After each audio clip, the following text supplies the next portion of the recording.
अच्छा, अब देखो यहाँ पर कि हम ग्रॉस वैल्यू एडेड से हम निकालेंगे कैसे, क्या, नेशनल इनकम। क्या निकालेंगे? National income. और नेशनल इनकम होता क्या है? NNP eight factor cost, net national product at factor cost. ठीक है। अच्छा, अब ग्रॉस वैल्यू एडेड से कैसे निकालेंगे? देखो, वैल्यू एडिशन समझ आ गया था ये वाला। ठीक है। अब देखो, पहले तो हमें कितना वैल्यू ऐड हुआ है, सबसे पहले उसके लिए हमें वैल्यू ऑफ आउटपुट पता होना चाहिए। वैल्यू ऑफ आउटपुट का मतलब, भाई देखो यहाँ पर मेरे को पता था ये 500 रुपए का है, फिर मुझे 1000 रुपए में बेचा गया।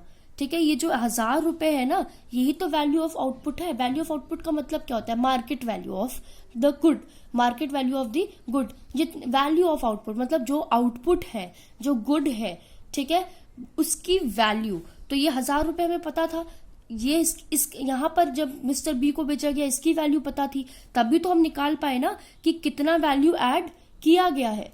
ठीक है, कितना वैल्यू ऐड किया गया है। ठीक है। अब ऐसे ही देखो यहाँ पर हुआ वैल्यू, सबसे पहले हमें क्या पता होना चाहिए? Value of output. ठीक है, वैल्यू ऑफ आउटपुट किसके इक्वल होगा? सेल्स के इक्वल होगा। कैसे? भाई मैंने एक पेन था मेरे पास, ठीक है, एक पेन था, मैंने उसको 10 रुपए में बेचा। ठीक है, एक इंसान आया मेरे पास, उसको बेच दिया मैंने। ठीक है, अब मैं बोल रही हूं कि इस पेन की कितनी वैल्यू थी, तो जितना इसका सेल्स होगा उतनी ही तो वैल्यू होगी। 10 रुपए में बेचा होगा तो 10 रुपए वैल्यू होगी।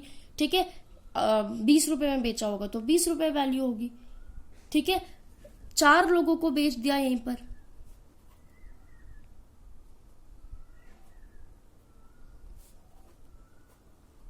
चार लोगों को बेच दिया, 10 रुपए के हिसाब से 4 कितना हो गया? 40 हुआ। ठीक है, तो कितना सेल्स हुआ? 40। वही वैल्यू ऑफ आउटपुट होगा। 4 पेन का भाई कितना वैल्यू ऑफ आउटपुट हुआ? ठीक है, क्योंकि मैं सारे आउटपुट की बात कर रही हूँ, एक की तो बात कर नहीं रही। तो जितना सेल्स होगा, जितनी सामानें बिकेंगी, उतनी ही उनकी वैल्यू होगी। सिंपल सी बात है। ठीक है, अब देखो value of output is equals to sales. ये कब होगा? जब if entire output is sold, मतलब जब सारी की सारी पेन या सारा का सारा आउटपुट बिक गया, तब होगा। अगर नहीं बिका तो उसको हम कहां रखते हैं? अपने स्टॉक में। कहां रखते हैं? स्टॉक में। ठीक है, अब मान लो मैंने 1000 यूनिट प्रोड्यूस करी थी। ठीक है, उसमें से 800 यूनिट सेल हो गई, बची 200 यूनिट। इन 200 यूनिट की क्या वैल्यू नहीं है? भाई मैंने अगर 1000 पेन बनाए थे तो उनका मैंने एक पेन का कितना प्राइस रखा था? 10 रुपीज। ठीक है, 800 बिक गए। ठीक है, मतलब 8000 की वैल्यू सेल्स हो गई। जो 200 रुपए बचे, ठीक है, 200 रुपए मतलब अब जो 200 पेन बचे, उन 200 पेन की क्या वैल्यू नहीं है? वैल्यू तो मैंने सभी की 10 रुपए रखी थी ना, तो वैल्यू इन पेन की भी है। जो आउटपुट है, जो प्रोड्यूस किया है मैंने आउटपुट बेचने के लिए, ठीक है, जो final output being the producer, मैंने जो फाइनल गुड्स या जो फाइनल गुड मैंने प्रोड्यूस करके रखे हैं कि मैं उनको बेचूंगी मार्केट में, अब वो फर्दर लोगों की मर्जी है कि वो उसको इंटरमीडिएट गुड बना दे या फाइनल गुड बना दे। ठीक है, तो अब इसकी वही बात हुई कि 200 यूनिट्स जो बचे, उन 200 यूनिट्स की वैल्यू होगी। ठीक है, तो उन 200 यूनिट्स की वैल्यू है, मतलब वो भी तो इंक्लूड होगा हमारे वैल्यू ऑफ आउटपुट में। ठीक है, अब वैल्यू ऑफ आउटपुट में वो इंक्लूड कैसे होगा? देखो, value of output is equals to sales plus change in stock. ये ट्राइंगल क्या शो करता है? क्या शो करता है? Change in stock. ठीक है, अब हम चेंज इन स्टॉक क्यों कर रहे हैं?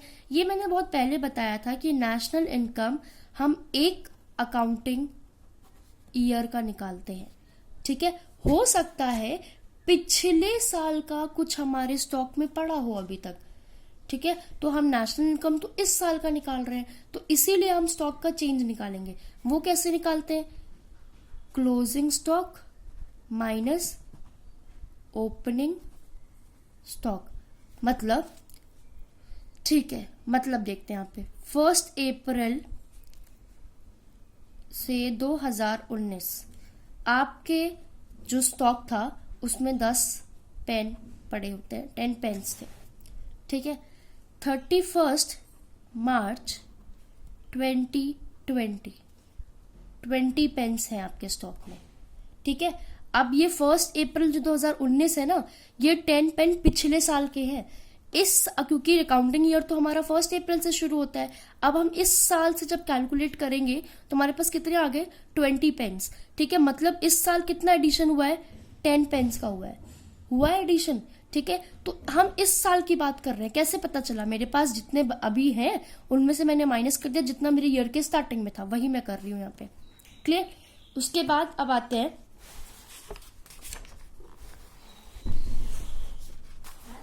ठीक है। अब ये हुआ वैल्यू ऑफ आउटपुट हमें निकालना आ गया, ठीक है, वैल्यू ऑफ आउटपुट आ गया। अब हम यहाँ पर क्या करते थे, वैल्यू ऑफ आउटपुट में से हमने क्या किया, देखो ये मिस्टर सी के लिए वैल्यू ऑफ आउटपुट था और ये इंटरमीडिएट गुड था, ठीक है। मिस्टर बी ने इंटरमीडिएट गुड में जितना भी वैल्यू ऐड किया होगा उस वैल्यू को ऐड करके तो मिस्टर सी को बेचा होगा। तो हमने इसमें कितना वैल्यू एडिशन कैसे निकाला था, final value minus intermediate value, यही किया था, ठीक है। तो वैल्यू ऑफ आउटपुट कैसे निकालेंगे, सॉरी वैल्यू एडिशन कैसे निकालेंगे कि कितना वैल्यू एडिशन हुआ है, value of output minus intermediate consumption, ये हमारा निकल जाएगा value of output, sorry value addition, क्या निकल जाएगा, value addition. Value of output तो हम यहाँ पे ऑलरेडी निकाल चुके हैं कि कैसे कैसे हम वैल्यू ऑफ आउटपुट निकाल सकते हैं, ठीक है।